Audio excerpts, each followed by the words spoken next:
Welcome back to another episode of KKC Consulting. With me, I have Emilio. He's come all the way from Atlanta. He's joined us live over Riverside. So, Emilio, thank you so much for hopping on the podcast. Thank you for having me, and I'm excited to do this. Of course, of course. Now, I know, man, you're in the entrepreneurship field. You're the co-founder of Subscription Intern. But do you mind giving like a little sauce of how your journey has been so far? Yeah, I guess kind of as a quick overview, really kind of started Subscription Intern it started off as a student club at Emory University, which is where I graduated from, and yeah, we ran the club for about a year and a half, and then kind of said, hey, let's turn this into a business. That was probably in around 25, late 2024. And yeah, we've been kind of in business since. I graduated in May, and since May, decided to turn down my job and go into this full I time. So see. here we are. That's kind of the high level, quick preview. Well, that's great. I thought you were a little bit older, but I mean, congratulations on graduation. Thank you. Yeah. Yeah. So, I mean, I want to peel that down by so much. There's so much to unpack just from that. Do you mind talking to me about, your journey in the corporate grind, going through the investment banking, summer internships, etc.? Absolutely. So yeah, I'll kind of wind back a little bit to kind of provide context. I was not a great, high school student per se, and I ultimately took a gap year, not entirely by choice, but more because I kind of like had to, right? Mm-hmm. Was not a great student, was kind of like on a path to go to, community college. Nothing wrong with Mm-hmm. that. I'm Mm-hmm. actually, pro it. And yeah, ultimately did the gap year, ended up interning at a venture capital firm over the course of like 12 months during my gap year. I'd always been very entrepreneurial. I played competitive tennis and was fortunate enough to be, ranked top 10 in the country for the most part of my Wow. junior career. And yeah, and so, ended up, I guess, interning at this VC firm. I didn't really know. That was really kind of like the first time in my life where around my junior year of high school, I got injured, couldn't play tennis for like the better I part of see. 2 years. And so I was kind of like at a stage where I was figuring out, okay, like what is it that I'm going to do? And I was always a big Mm-hmm. believer in if you're going to do something, you've got to be great at it. And so yeah, I was kind of like, I'd always been very passionate or interested in entrepreneurship, had always started a few side hustles, that sort of thing. Mm-hmm. And then really through that VC internship, I learned, well, like what are the different avenues of pursuing like finance or business as a career, right? There's like private Mm-hmm. equity, you could be a hedge fund manager, venture capital, investment banking, consulting, right? There's all these different paths. And yeah, I'd always been like really intrigued in business. I didn't really know, like I didn't have a business idea.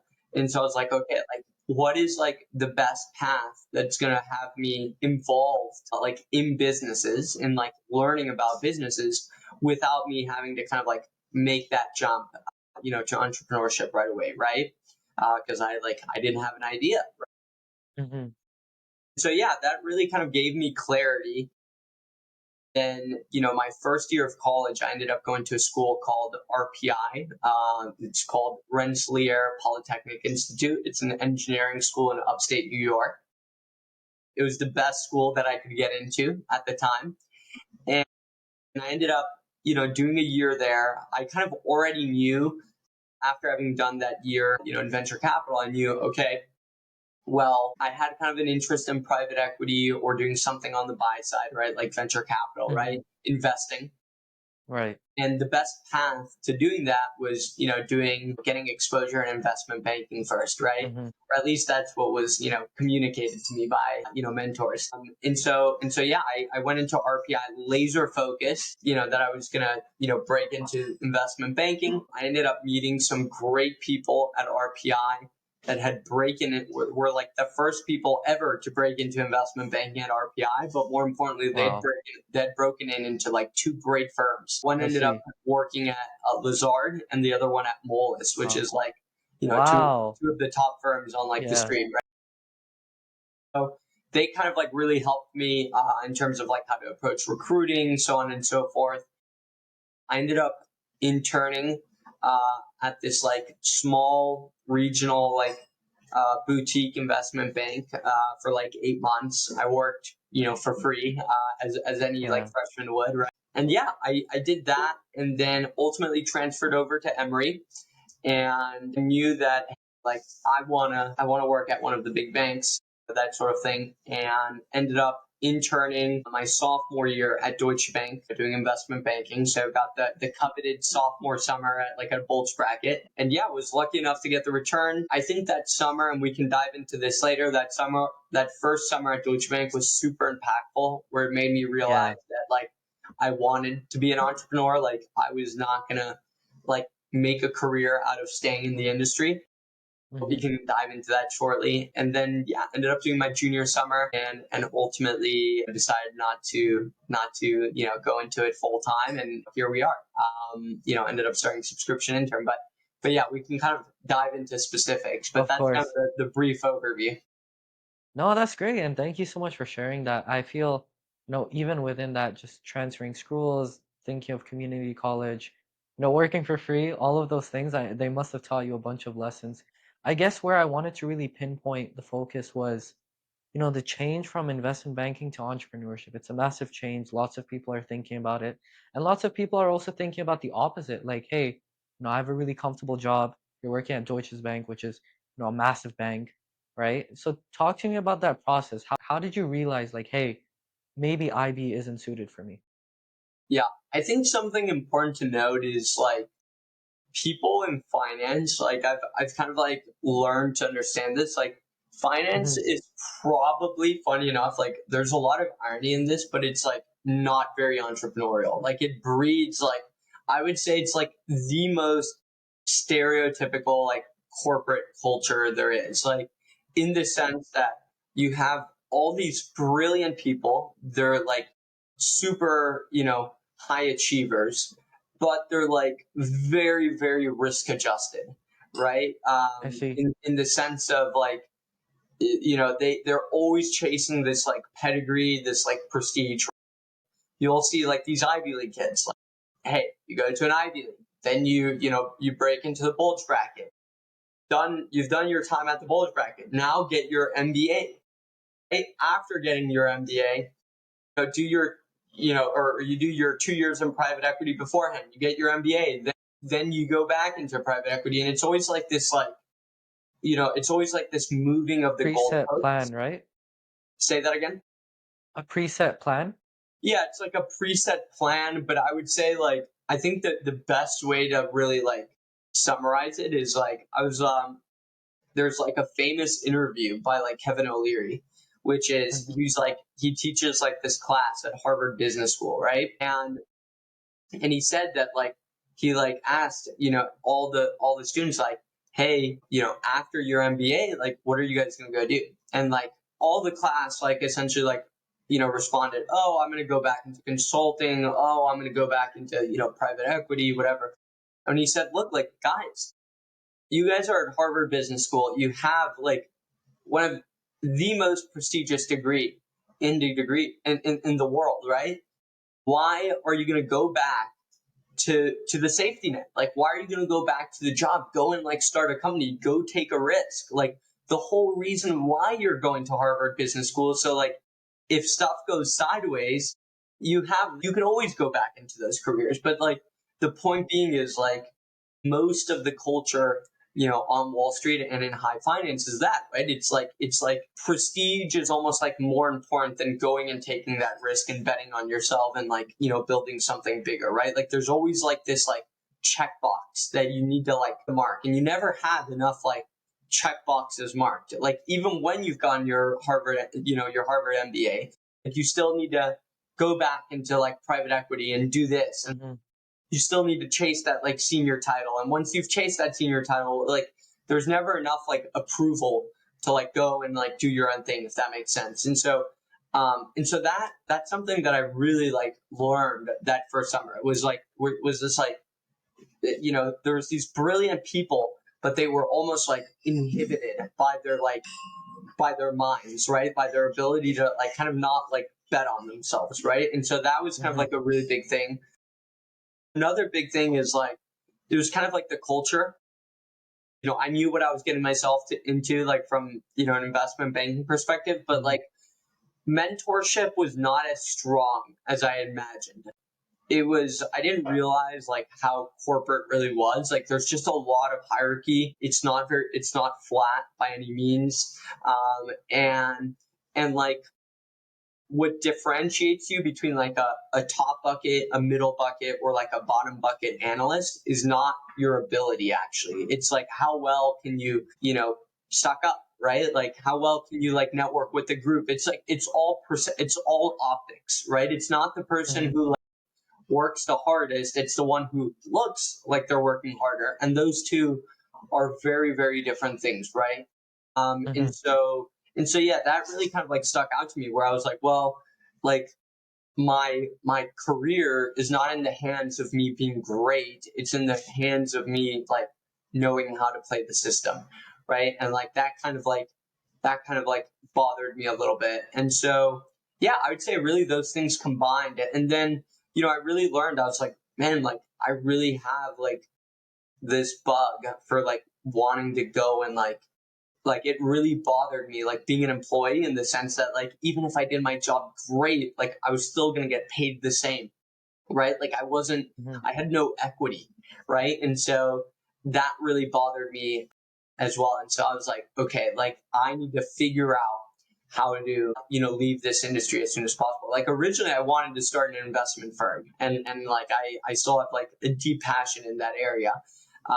And so the original goal was like, okay, like I'll suck it up. I'll do like a year, 2 years in investment banking. And the goal is like, start my own thing, then.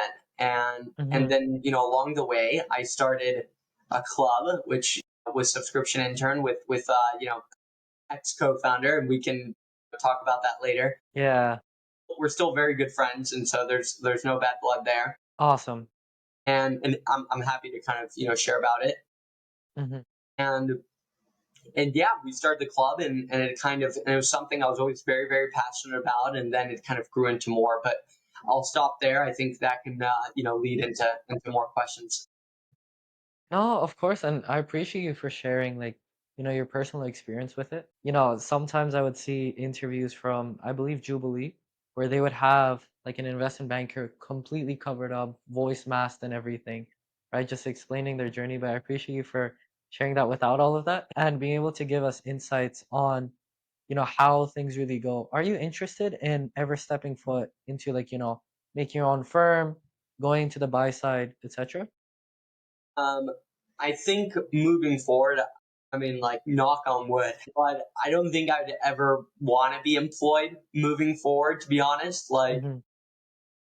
like I think even again, knock on wood, even if things weren't to work out with Subscription Intern, I think I would Mm-hmm. probably again make the leap to like start my own thing again. Mm-hmm. And so yeah, but I do have an interest in kind of like buy side stuff, like from like starting my own firm. I Mm-hmm. don't know what that would look like right now. I think I'm so focused on Subscription Intern. Maybe that's in the future. Like if we're doing extremely well, maybe I start like Mm-hmm. a family office, right, or something like that. Mm-hmm.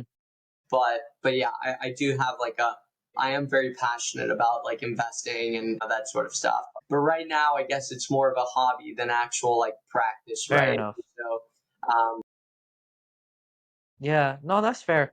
I think it's definitely, a maybe. We never know what happens in the future. I hope subscription intern really does pop off. Do you mind talking a bit more about that? Like what exactly does subscription intern do? yeah, so there's really two sides, to it, and I guess kind of like pivoting back a little bit is like I really want to do something. I'm very passionate about being there. There are two things that are really important to me whenever I do something, which is one, being able to help the little guy in one way or another. That's like really important. Grew up where I didn't have every resource, at my fingertips. I self-funded my education. So yeah, like helping the little guy in one way or another is something that's like really important to me. Mm-hmm. That's, like a personal mantra. And then two, being exceptional. And what I mean by that is like, I rather be slightly smaller in size and be exceptional at something than be extremely large and be like mediocre. And so Mm-hmm. doing something where I'm able to like achieve a true competitive advantage is extremely important to me. And so I think those are two things that have aligned with Subscription Intern. And so yeah. And then in terms of like what we do, it's really two things. On the student side, we are like the first like truly student centric platform that exists. And there's like a lot of like behind the door, secret sauce that like, we might just not have time to uncover. Mm-hmm. But at a high level, what it looks like is, and kind of our value prop to students is three things, which is one, we have exclusive roles on our platform. Something that's really frustrating is that if you go on Handshake, LinkedIn, Simplify, all these like new, like trendy, Simplify is like one of the newer ones, right? Trendy, like platforms, is there's nothing proprietary about their roles. All they're doing is going on, like they have these algorithms that scrape existing job boards, and they're just putting existing jobs on the market, right? That are the same jobs that are being shown on Handshake, are the same jobds that are being shown on LinkedIn, are the same ones that are being shown on Simplify, and everybody's got the same jobs, right? And so that's really frustrating. I'll kind of get into how we serve companies, because that's kind of like how we're able to do this. But we only, like, the jobs we find are off-market jobs, for lack of a better word. Like, I they're see. off-market jobs. Like, those companies only work with us. Simple as that. It's really so. It's like you're not going to find that job anywhere else. You're getting it at the source. Like, there is a competitive advantage through applying through us. Like, you already have a much better chance than all these other, right? Because you're not competing. Mm-hmm. That then leads to kind of my second point, which is I we see. don't we Interesting. don't market roles to everybody. So I Mm-hmm. don't know if you know this, like a lot, Handshake, LinkedIn, Simplify, every platform out there, they like pride themselves in like filtering, right? They have these algorithms that like can identify, the persona, the profile, and like, only target like engineers that are this. That's all a load of baloney. I don't want to curse, but it's all a load of baloney in the sense that, like, if you make a post on there, you're still going to get thousands of applicants, Yes, and that is true. thousands that are not even like relevant, like, at all. Like, these algorithms are horrible. But and so our approach is very different. If I had 15 million students in my pipeline tomorrow, let's just hypothetically pretend that, I'm still only going to show roles to perfect fits. Meaning, if a company wants 2 software engineers, I'm only going to market that role to 20 or 30 students. That's it. Mm-hmm. Nobody else. So I can have 15 million students on my platform. If a role comes up where a company wants 2 software engineers, only 20 or 30 students are going to be shown that opportunity. That role is never going to appear in anybody else's dashboard. And so what this ensures is that if a student sees a role, like they're marketed a role and they apply, well, they're only competing against, like a very small pool of candidates. Right? The reason we Mm-hmm. do 20 or 30 students, and just kind of for reference in terms of how the flow works, we only send about 8 to 12 resumes to a company. So think about it. We have an internal rule where we only send about 3 to 4 times what a company wants. So if a company wants 1 student, we'll send like 3 to 4 resumes. If a company wants, I see. I two see. students, we'll send, 6 to 8, right? And three, 9 to 12, right? And so to be able to send those 8 to 12 resumes, we need to market to, let's say, 30, right? Out of those 30, 20 will apply. We'll pre-vet them even further. and then we'll get to about like 8 to 12 resumes that will push the company. But the point being is that it's if a student sees a role and they apply, their chances are already significantly higher, right, than any other platform. And so that's uniqueness number two. And then the third aspect, which again, no platform really does this. So they like kind of talk about it, they talk a big game, but like there's really actually no like specificity and like how they market, right? Like it's to everybody. Mm-hmm. And then the third thing that, we're really unique in, and really is kind of like our claim to fame, is we only allow students to apply to one role at a time. What this means, I mean, as you probably Interesting. have done on like multiple platforms, you can apply to like unlimited roles, right? Yeah. Not on ours. The caveat to that is that we require companies to get back to students within 7 days of applying on whether they've been accepted, rejected, or moving forward in the process. On average, companies get back to students within 4 days or less of applying. And we've never had a student need to apply to more than 2 places to get an internship. And so Wow. we're super proud of that. And that's because of like this whole like logical infrastructure that we've, essentially created. Mm-hmm. Another really important thing here is like we built our platform really to like, based on the frustrations of like Handshake and LinkedIn. And just kind of like for reference, like I think for my job on Wall Street, I sent like 3,000 cold emails and hopped on 300 calls. And you're probably thinking, oh, well, Emilio, like you didn't have a great pedigree beforehand. Like they had to take a risk. Like that's why you had to, do so many. I'll give you an example that actually tells you you're wrong in that, which is my sister, after she got her investment banking offer at Lazard, keep in mind, for her junior summer, keep in mind that freshman year, she had done 8 months at an investment bank. Before going into college, she did 4 months at a VC firm. We were like, well, why don't we leverage this junior summer offer to get your sophomore summer internship?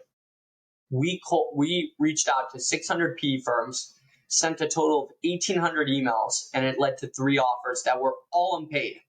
And so the system is just broken for all students. Like this is like there's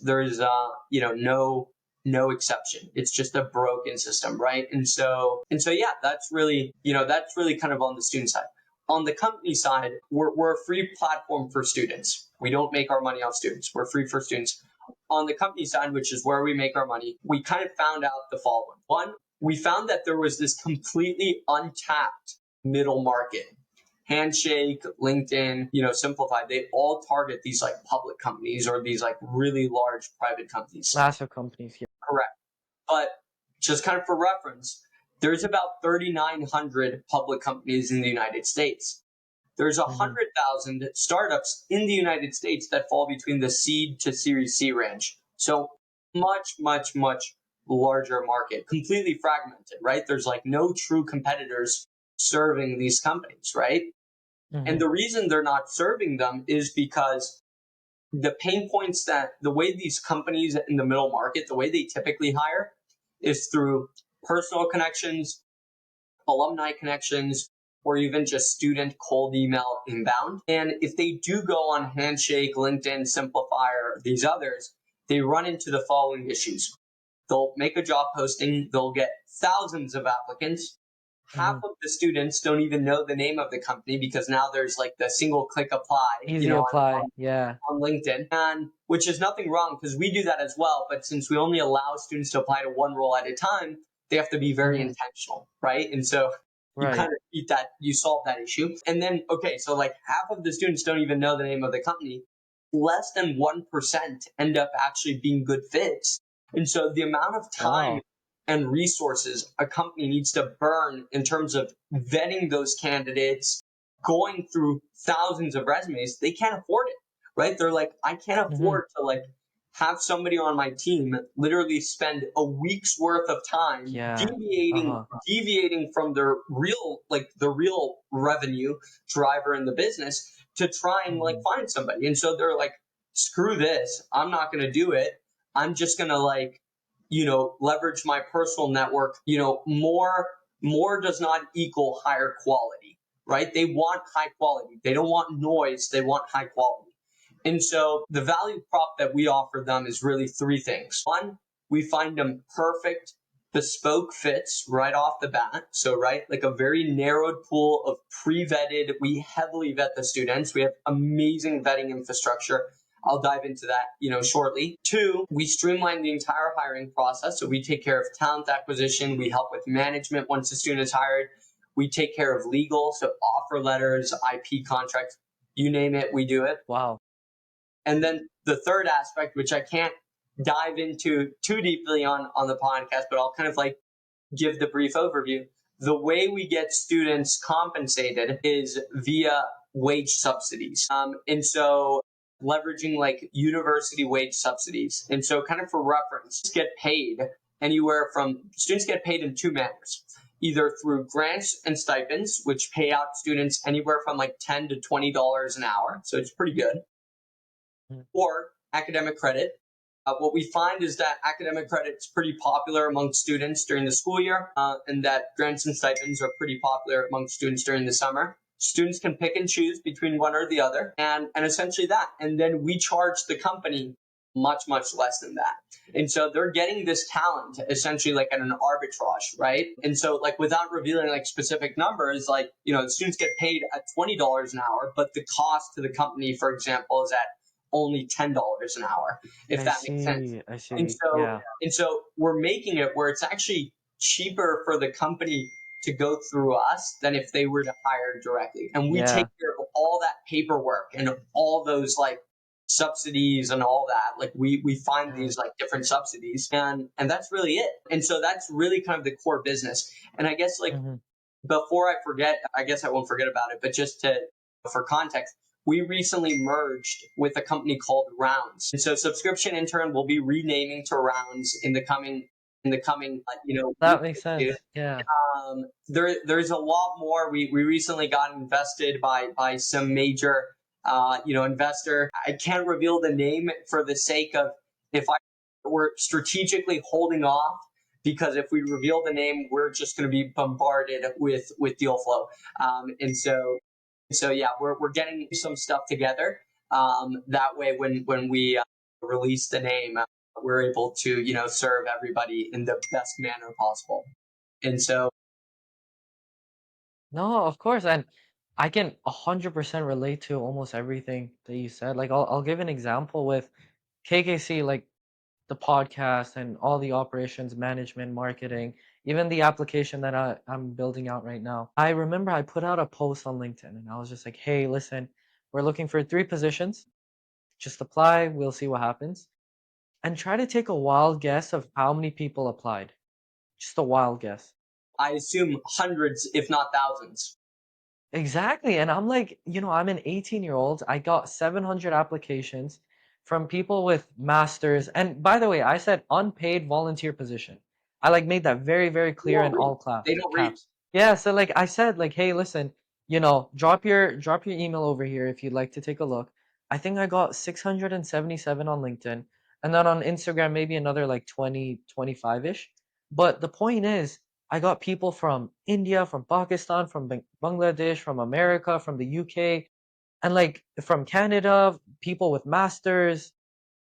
And sure, it's really cool to have a massive selection, but it took me ages to go through all the list of names to see whose LinkedIn fits well.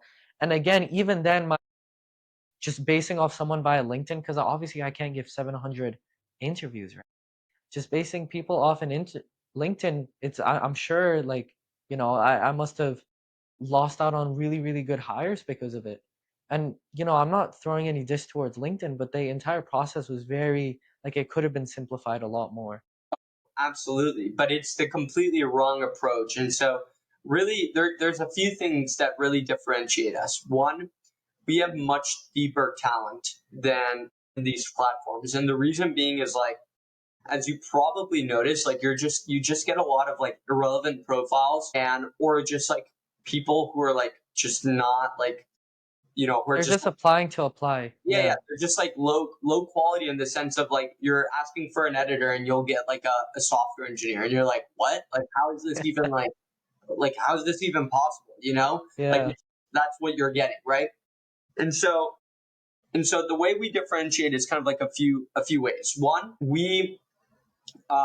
there's kind of a few aspects. One, we have great depth in our talent pool. And the way we do that is like we partner with a lot of student clubs. We partner with a lot of like professors, TAs to essentially source talent directly from those clubs and things like that. So it's very, very high quality, right? The second thing is we've developed I don't know if I can reveal like the technology quite. I mean, All good. it's not super like complex. I mean, there's definitely solutions out there, but we have the ability to source talent directly from like GitHub and Discord channel. So Wow. the way we do that is like we're essentially able to like see the quality of like people's code. And the thing is like really great engineers are actually like the way they communicate is through like sharing their GitHub. They're in these Discord channels. They're not Yeah, typically yeah. in like the public view. They're very introverted by nature, right? And so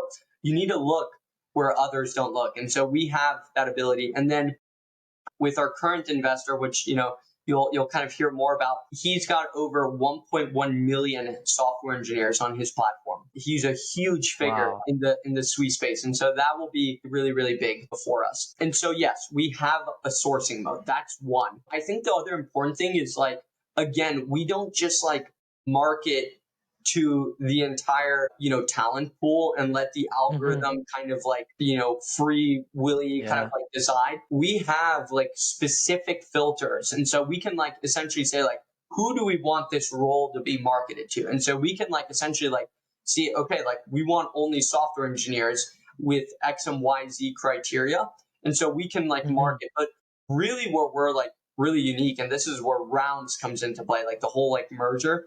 Rounds has a unbelievable technical assessment, like one of the best in the industry. We're developing an assessment for content creators shortly because there's a huge issue really in every side of vetting. But really what Rounds differentiates is a few things. One, as you probably know, LeetCode and HackerRank are like the industry standards for Right. technical assessments. Everybody's cheating on them because of Cluely and Yeah. that sort of stuff, right? But HackerRank and LeetCode was always hated because like engineers were like, look, like this doesn't really test on like real applicable Exactly. skills. And for companies, it wasn't good either because like you want AI savvy engineers, you want engineers that can move Definitely. quickly, and so it's not very like practical. And so what Rounds tests on is three things. It's one, our problems trick the LLMs and GPT models, and so they're actually like you can't cheat on them. Yeah. The second thing is we actually want students to cheat. And so we test on how well students leverage AI in their work. So we test how well they use like ChatGPT, Cursor, Claude. We promote them to use those tools and we're Mm-hmm. able to test like how well you use those tools. And so like they can't cheat, but they can also, we want them to cheat if that makes sense, Yeah. which is great. And then the third aspect is that when you're finding a really great AI engineers become really good prompters, but then they Right. lose, when you become a good prompter, you lose the ability to like understand your code at a deeper level. And so Definitely. we test for that as well. We test that students aren't just good prompters, but have the ability to understand their code at a deeper level. And so for reference, we've had students from like FANG companies and great schools who tested well on our platform. But we recently had a student from University of Tampa, which you probably know is like not a target school. He ended Mm-hmm. up getting a near perfect score on our assessment, and then 2 weeks later got an offer from NVIDIA. And so like our Wow. our assessment is super high signal in terms of Mm-hmm. like finding great talent. And so for reference, I'm sure you're probably familiar with like Series, the social media network. So we help Mm-hmm. them find a lot of their engineers. We Nice. also work with a ton of like YC startups, custom GPT, and many others. And so those are all kind of clients of ours. And yeah, but really, I think the important thing to note is what is our sourcing competitive advantage here is like, yes, the assessment is great, but really like what the assessment solves at its core is that you can take a non-technical founder, you can have a non-technical founder, and the data of the assessment is so compelling that you can make you can become a professional sweet interviewer where like you look at this data and you essentially say like, this data is so strong where like, if the data says that it's a green light, like this is typically going to translate to Yeah. like an exceptional hire. What has this provided is like, we have this great sourcing infrastructure where we only like essentially like market to good fits to like truly relevant profiles. But then two, we have the ability to like actually see, like tangibly see, like, is this candidate good? Not just on paper, but like in practice. The assessment really, it's a 45 to 60-minute assessment. So you're not only able to see like technical ability, you're able to see like behavioral ability. There's like videos where Interesting. you're able to looking them how they have to like talk about, they have to bring up an idea, like how they're going to improve like different Communicate. situations. And so, it's really, really high signal, not only from like a technical standpoint, but from like a behavioral Hmm. standpoint as well. And so, yeah, when you already have this narrowed pool of candidates that are already great, and then on top of that, you have this amazing data. Amar, like if I told you, hey, like I have 10 candidates who are amazing, and then on top of that, I had them take this assessment, and the data, I'm only showing you the ones that, you know, essentially got like the best scores on the assessment, well, then your job is going to be much easier. Like you're only going to have to look at 10 Much people easier. and Yeah. you're not going to be making decisions based on like what looks pretty on paper, because the truth is Yeah. with AI, every resume, every cover letter looks flawless, right? And so we have that real data to essentially tell you, well, you could say, Amar, like, well, actually, I want somebody who's like really good at prompting, or I want somebody who's like really good, with AI and not as good in kind of like these other areas. And so you can really kind of like pick and choose in that Personalize sense. it. And so that's really kind of like our competitive advantage there to companies. No, I feel like it's a fantastic value proposition. The fact that, you guys have some really massive companies like Series, their marketing's fantastic. So being able to bring these different companies, and even with KKC, like this is genuinely a massive problem, right? And I never thought about it for like other startups, other small time companies, even medium-sized companies, because mostly when you talk to people, what they do 90% of the time is Moelis, Goldman Sachs, Deutsche Bank, etc., or even just McKinsey, Bain, BCG. They just hit those up. They don't look at the other options. Going back to your point about lead code, I 100% agree. Like for consulting recruiting, I would understand where casing comes in, right? That 100% it makes sense because, it's a client facing role. You need to be able to show you can handle stress. You need to be able to, handle any curveballs, explain your thinking. But for lead code, like, you can easily just cheat with Cluely. Roy, I'm 99% sure got offers at Fang by using Cluely. So I mean, like it's a very, very, very great technology that you guys have got going on. Absolutely. But I think something that's important to note here as well, which I actually think is like broken across the board, I think like interviewing is going to fundamentally change, period. And the reason it's Hmm. going to fundamentally change is like, even with like banking, even with consulting, like if you just do the 400 question guide, for banking, like, and memorize, you know, some of these, like, you can get a lot of the bulge brackets don't really test on like true understanding. Does that kind of make sense? Only the elite Hmm. boutiques really ask you questions in the interviews that actually test on whether do you have actual true Hmm. understanding of this, or do you have just the question memorized, right? Like a common question is like, Hmm. walk me through $10 of depreciation. Yeah.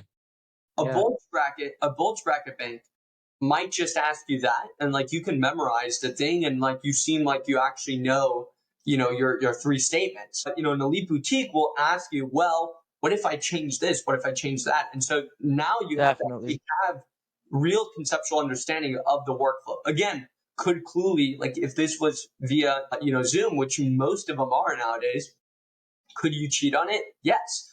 And so I think that's where there are certain questions that actually like ChatGPT cannot answer. Like I've put questions into like, ChatGPT, and it just doesn't answer them well. Like it just doesn't have a good understanding. And so again, like think interviewing across the board, investment banking, across, software engineering, across like all fields needs to change. And I think like we need to understand like what is the stuff that you can like literally just like regurgitate and memorize, and what's the stuff that you actually need to like deeply understand and that ChatGPT Mm-hmm. cannot answer, right?